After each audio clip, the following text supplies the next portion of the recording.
ये कहानी हमें सिखाती है कि नेक नीति और मदद का जज्बा कैसे मौजज़ात पैदा कर सकता है। बच्चों के लिए एक मिसाली कहानी जो उन्हें अखलाकी अक़दार सिखाए और लोगों की मदद करने का सिखाती है। किसी ज़माने में एक गांव में एक गरीब मगर नेक दिल दर्जी रहता था जिसका नाम रहमत था। वो गरीब था मगर दिल से लोगों की मदद। एक दिन जब वो बाजार से कपड़ा खरीद कर वापस आ रहा था, उसे एक बुजुर्ग शख्स रास्ते में मिला जो बहुत कमजोर लग रहा था। उसने रहमत को बोला, मेरी मदद करोगे? रैम्स ने फौरन हाँ कर दी और इसको अपने घर ले आया ताकि उसकी खिदमत करे और मदद भू। अगली सुबह जब रहमत जागा तो उसने बुजुर्ग को कहीं ना पाया, लेकिन उसकी सलाई की मेज पर एक खूबसूरत कालीन पड़ा हुआ था। ये आम कालीन की तरह नहीं था, बल्कि उसकी चमक अलग ही था।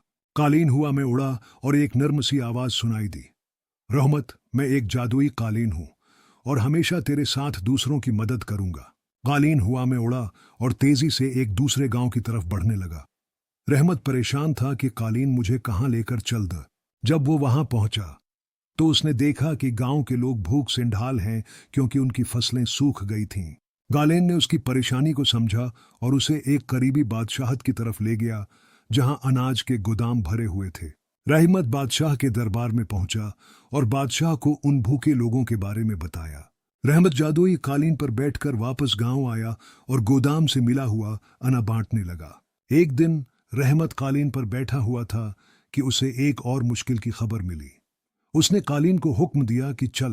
रहमत ने फौरन कालीन को इस शहर की तरफ बढ़ने का हुक्म दिया और कालीन भी उड़ा और फौरी रवाना। जब वो वहां पहुंचा तो उसने देखा कि चोर रात के अंधेरे में एक दुकान में घुसने की कोशिश कर रहे हैं। रहमत ने जादुई कालीन से कहा, मुझे उन चोरों को सबक सिखाना है। चोर हंसने, मैं जादुई मुहाफिज हूं। चोर डर गए और भागने लगे, लेकिन कालीन ने अपनी ताकत से उन्हें जकड़ लिया और उन्हें करीबी सिपाहियों के हवाले कर दिया। तीसरा सफर। एक बच्ची की मदद। रहमत एक दिन अपने गांव में आराम कर रहा था कि उसे कालीन ने इत्तला दी कि एक छोटी बच्ची जंगल में रास्ता भटक गई है। रहमत ने फौरन कालीन पर सवार होकर जंगल की तरफ सफर किया। वो दरख्तों के ऊपर से सफर करता हुआ जब वो वहां पहुंचा तो देखा कि बच्ची एक दरख्त के नीचे बैठी रो रही थी। मत डरो, मैं तुम्हें घर वापस ले जाऊंगा, रहमत ने नरमी से कहा। बच्ची ने आंसू पूंछे और कालीन पर बैठ गई। कालीन ने जादुई रास्ता बनाया और जल्द ही बच्ची को उसके घर पहुंचा दिया। उसके वालिदैन बहुत खुश हुए और रहमत का शुक्रिया अदा किया। आखिरी सफर। जालिम बादशाह को सबक। कुछ दिन बाद कालीन ने रहमत को बताया कि एक बादशाह अपनी राया पर जुल्म कर रहा है और लोगों पर भारी टैक्स लगा रहा है। रहमत ने फैसला किया कि वो इस बादशाह को इंसाफ का सबक सिखाएगा। वो कालीन पर बैठकर बादशाह के महल में जा पहुंचा। जब बादशाह ने उसे देखा तो गुस्से में बोला, तुम कौन हो और मेरे महल में कैसे आए? तुम्हारी हिम्मत कैसे हुई? रहमत ने कहा, मैं वो शख्स हूं जो तुम्हारे जुल्म के खिलाफ आया है और तुमसे जुल्म सारा हिसाब। बादशाह हंसने लगा, लेकिन इसी वक्त कालीन ने अपनी जादुई ताकत से पूरे महल को हिलाना शुरू कर दिया। बादशाह और उसके दरबारी खौफजदा हो गए और बादशाह ने वादा किया कि वो अब से अपनी राया के साथ नरमी बरतेगा।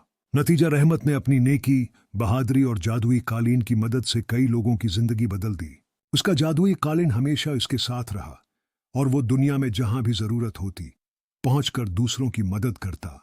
ये कहानी हमें सिखाती है कि अगर हमारे दिल में दूसरों की मदद करने का जज्बा हो तो रास्ते खुद ब खुद खुल जाते हैं, चाहे वो जादुई कालीन की शक्ल में ही क्यों ना हों।